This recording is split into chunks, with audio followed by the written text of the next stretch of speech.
Terms के आधार पर कि किसी में टर्म की संख्या फिक्स था और किसी में टर्म की संख्या फिक्स नहीं था। इसके आधार पर हम एपी को दो कैटेगरी में डिवाइड कर सकते हैं। पहला क्या है? Finite arithmetic progression. पहला है finite arithmetic progression. Finite arithmetic progression किसको कहेंगे? जिसमें वैसे एपी जिसमें टर्मों की संख्या क्या हो? फिक्स हो या फाइनाइट हो, यानी the AP in which the number of terms is finite or fixed is called finite AP। उसे हम क्या कहेंगे? फाइनाइट AP कहेंगे। जैसे कि एग्जांपल के लिए देख लीजिए 5, 10, 15 और इसे हम लेके चलते हैं 25 तक।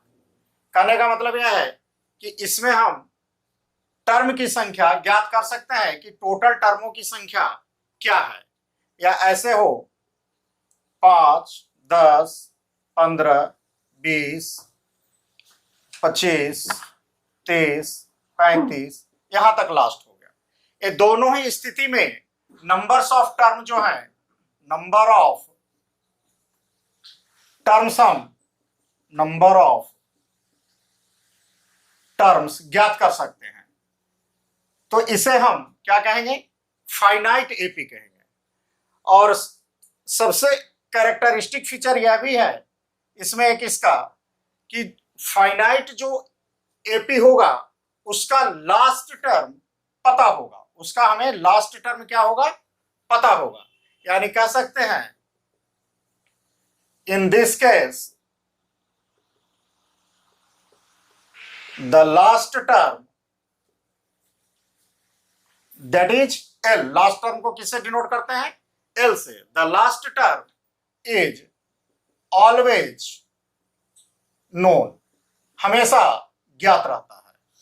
यदि लास्ट टर्म ज्ञात नहीं रहेगा तो वह सीरीज फाइनाइट एपी में नहीं आ सकता है। इसी तरह से जस्ट इसका अपोजिट है आपका इनफाइनाइट अरिथमेटिक प्रोग्रेशन। इन फाइनाइट एपी। तो इनफाइनाइट एपी में क्या है कि वैसा एपी जिसमें नंबर ऑफ टर्म्स क्या हो? फिक्स्ड नहीं हो, पता नहीं हो कि तो उस एपी में टोटल टर्म्स कितने हैं, उसे हम क्या कहेंगे? इनफाइनाइट एपी कहेंगे। जैसे एग्जांपल के लिए आप देख सकते हैं 5, 10, 15 एंड सो ऑन। अब यह लास्ट में कहां तक जाएगा? सीरीज 35 पर लास्ट करेगा या 45 पर लास्ट करेगा या 95 पर लास्ट करेगा या कहां तक करेगा लास्ट, यह ज्ञात नहीं है। इसी तरह से 2 pi plus 4 pi plus 6 pi and so on, यह भी कहां तक सीरीज जाएगा इसका कोई पता नहीं है। तो ऐसे सीरीज को या ऐसे एपीज को हम क्या कह सकते हैं? इनफाइनाइट एपी कहते हैं। यानी the AP in which the number of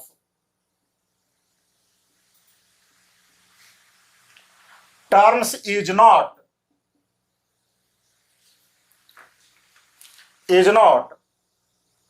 finite or fixed is called infinite AP. और सबसे बड़ी बात, जिस तरह से फाइनाइट एपी का कैरेक्टरिस्टिक फीचर यह है कि इसका लास्ट टर्म ज्ञात होगा, उसी तरह से इसका कैरेक्टरिस्टिक फीचर यह है कि इस सीरीज का लास्ट टर्म हमें पता नहीं होगा। यानी last term is not known. यहां क्या होगा? In this case in this case last term is not known, last term हमें ज्ञात नहीं होता है। यानी यूं कह सकते हैं, याद रखने के लिए सिंपल हम याद रखेंगे कि जिस एपी में टर्मों की संख्या ज्ञात कर सकते हैं या टर्मों की संख्या फिक्स है उसे हम फाइनाइट एपी कहेंगे, और जिस एपी में टर्मों की संख्या फिक्स नहीं है या वह सीरीज कहां पे अंत कर रहा है, किस संख्या के साथ अंत कर रहा है उस पता ना हो, तो वैसे एपीज को हम इनफाइनाइट एपीज कहते हैं। अब आइए देखते हैं आगे general form of AP. AP का जो जनरल फॉर्म है A plus D, A plus 2d, A plus 3d, A plus 4d and so on. यह जो है यही एपी का जनरल फॉर्म कहलाता है। जहां अब इसमें देखना है कि दो सिंबल आया है, एक ए है और एक डी है, तो इसमें ए क्या है और डी क्या है इसको याद रखना है। वेयर ए इक्वल टू, जो आपको पहले हम बताए थे फर्स्ट टर्म, ए क्या है हमारा फर्स्ट टर्म, और डी क्या कहलाता है कॉमन डिफरेंस। डी क्या कहलाता है कॉमन डिफरेंस। तो अब आगे देखना पड़ेगा हमें कि कॉमन डिफरेंस क्या है, यानी हमें ये पता हो किसी भी एपीज के लिए हमें दो बात ज्ञात हो या दो वैल्यू ज्ञात हो, फर्स्ट टर्म का वैल्यू ज्ञात हो और कॉमन डिफरेंस का वैल्यू ज्ञात हो, तो हम एपी सीरीज को ज्ञात कर सकते हैं या एपी सीरीज को लिख सकते हैं। इसी आधार पर यह कह सकते हैं कि किसी भी एपी सीरीज को लिखने के लिए या जानने के लिए मिनिमम इंफॉर्मेशन हमें क्या रिक्वायर्ड होता है, तो मिनिमम इंफॉर्मेशन हमें यही दो मिनिमम इंफॉर्मेशन है। पहला फर्स्ट टर्म का वैल्यू होना चाहिए और सेकंड में हमें कॉमन डिफरेंस ज्ञात होना चाहिए। अगर यदि यह दो वैल्यू हमें पता हो तो हम किसी भी एपीज को ज्ञात कर सकते हैं। यानी यहां यह भी आप लिख सकते हैं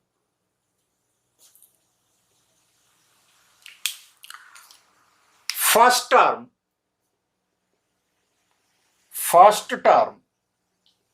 that is A and common difference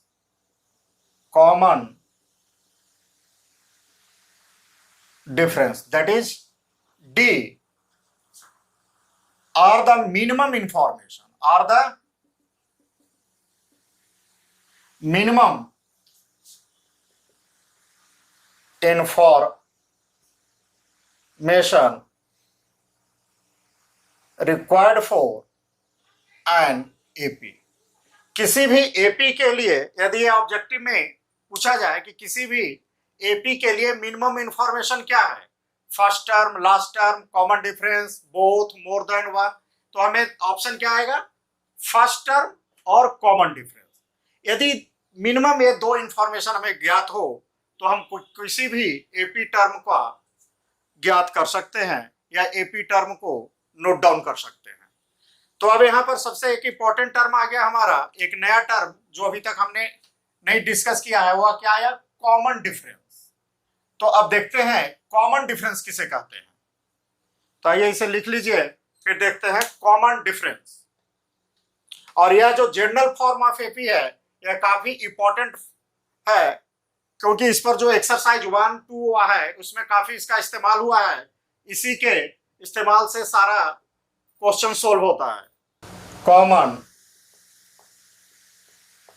difference,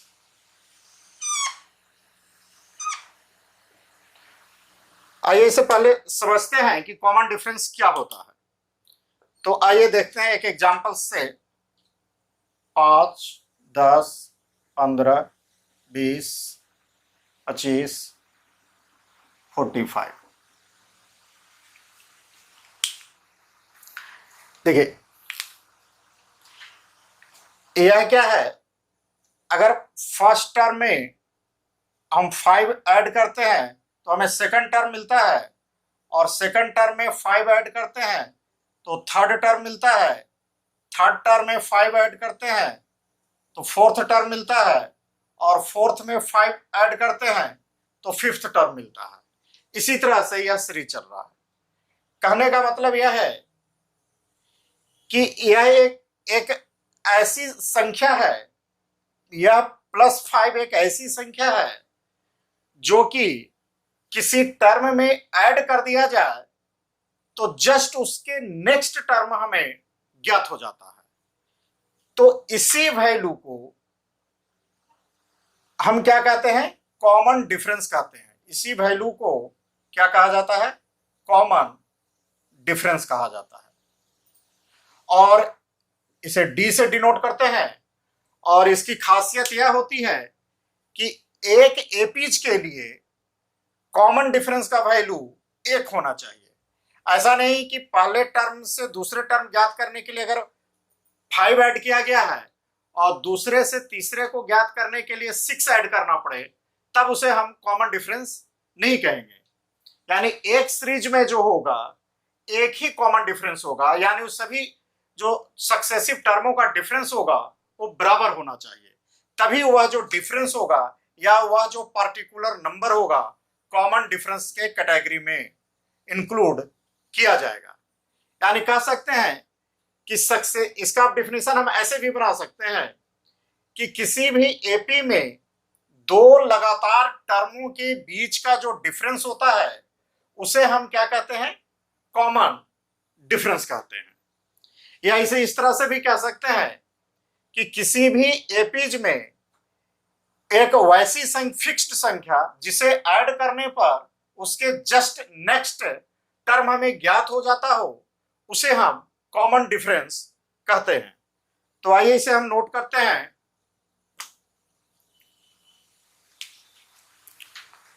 the number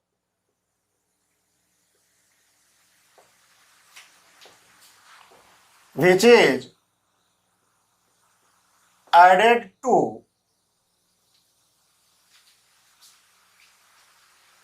a term to get just next term, क्या कर रहा है? A number which is added to a term to get just next term, किसी टर्म में ऐड किए जाने वाला वह संख्या जिसे ऐड करने पर उसके जस्ट नेक्स्ट वाला, यानी फर्स्ट में ऐड करें तो उसके जस्ट नेक्स्ट कौन होगा? सेकंड। यदि फोर्थ में ऐड करें तो उसके जस्ट नेक्स्ट कौन होगा? फिफ्थ। वह टर्म ज्ञात हो, यानी the number which is added to a term to get just next term is called common difference, is called common difference. उसे हम क्या कहते हैं? कॉमन डिफरेंस कहते हैं। आइए दूसरी बात, यह कॉमन डिफरेंस को हम किससे डिनोट करते हैं? स्मॉल डी से डिनोट किया जाता है। तो it is denoted by small D. इसे किससे डिनोट करते हैं? स्मॉल डी से। अब देखिए यहां पर कुछ लोग ऐसे बोलते हैं, इसको कहीं कहीं बोल देता है। अब देखिए उसमें दोनों में अंतर समझिए। एक आ जाता है कि सक्सेसिव टर्मों का डिफरेंस को कॉमन डिफरेंस कहते हैं। सक्सेसिव टर्मों का डिफरेंस। अब सक्सेसिव टर्मों का डिफरेंस से फर्क क्या पड़ेगा? सक्सेसिव टर्म से ऐसे भी हम कर सकते हैं 10 - 15 या 15 - 10 कर सकते हैं। तो यहां क्या होगा? यहां जो वैल्यू आएगा कॉमन डिफरेंस का, वह वैल्यू हमारा क्या आ जाएगा? -5 का, और यहां आएगा +5 का। तो जो सक्सेसिव टर्मों का डिफरेंस वाली जो डिफिनेशन है वह थोड़ा सा भेग है। इसलिए आप जब भी कॉमन डिफरेंस को यदि डिफाइन करने के लिए पूछा जाए एक नंबर में, तो आप इस तरह से डिफाइन करें कि the number which is added to a term to get just next term. किसी टर्म में ऐड किए जाने वाला वह नंबर जिसके कारण जस्ट नेक्स्ट टर्म ज्ञात होता हो, उसे हम क्या कहते हैं, कॉमन डिफरेंस कहते हैं। और कॉमन डिफरेंस कैसे निकालते हैं, देखिए कॉमन डिफरेंस निकालने के लिए क्या करना है, आपको याद रखना है कि हमेशा जो राइट साइड टर्म है, यानी जो नेक्स्ट टर्म है और जो प्रीवियस टर्म है, हमेशा आपको नेक्स्ट टर्म में से प्रीवियस टर्म को माइनस करना है। हमेशा क्या करना है, नेक्स्ट टर्म में से प्रीवियस टर्म को माइनस करना है। जैसे सपोज करिए यदि इसकी हम पोजीशनिंग कर दें, या पहला टर्म A1 है, या A2 है, या A3 है, या A4 है, या A5 है, तो जब भी हम कॉमन टर्म निकालेंगे तो A1 माइनस A2 नहीं करेंगे, क्या करेंगे, A2 माइनस A1 करेंगे। या अगर 3 और 4 के बीच में कॉमन डिफरेंस निकालना होगा तो हम क्या करेंगे, A4 माइनस A3, यानी चौथे स्थान के टर्म में से तीसरे स्थान के टर्म को माइनस किया जाएगा। तो यह बात ध्यान रखिएगा, तो इसलिए इसे लिखते हैं स्टार मार्क में, कॉमन डिफरेंस, कॉमन डिफरेंस जो होगा डी हमेशा कैसे निकलेगा, सपोज करिए आप ये देख लीजिए, हमेशा नेक्स्ट टर्म में से प्रीवियस टर्म को क्या किया जाएगा, माइनस किया जाएगा। इसके लिए हम ऐसे कर लें, यदि इस संख्या को AK+1 माइनस AK कर लेते हैं। अब देखिए AK+1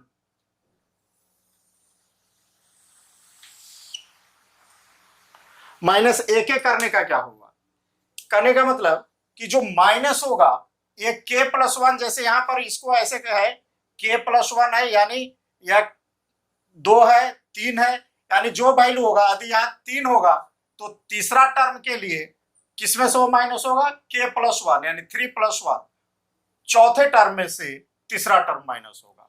यदि पांचवा टर्म होगा तो 5 + 1 6, छठे टर्म में से पांचवा टर्म माइनस होगा। भले ही ऐसा हो, यदि सीरीज ऐसा हो, सपोज करिए या निगेटिव में क्यों ना आया है, यानी जो यदि ऐसा हो, सपोज करिए 35 30 25 20 15 10 5, इस तरह से। तो यहां पर भी जो हमारा यह है फर्स्ट टर्म है, second term, third, fourth, fifth, तो यहां यदि हम कॉमन डिफरेंस निकालेंगे तो क्या निकालेंगे, 25 माइनस 30 यानी -5। ऐसा नहीं करेंगे कि वैल्यू के अनुसार हम इसको कर देंगे 30 माइनस 25 यानी +5, ऐसा नहीं करेंगे, क्योंकि हमें जो देखना है टर्म के वैल्यू नहीं देखना है, हमें क्या देखना होता है कॉमन डिफरेंस में, टर्म की पोजीशन, यानी हमेशा हायर पोजीशन वाले टर्म में से जस्ट उसके पहले वाले टर्म के पोजीशन पर जो टर्म होता है उसे सब्ट्रैक्ट किया जाता है, भले ही उसका वैल्यू कुछ भी हो। इस बात का काफी ध्यान रखना होता है। आइए इसे नोट करिए।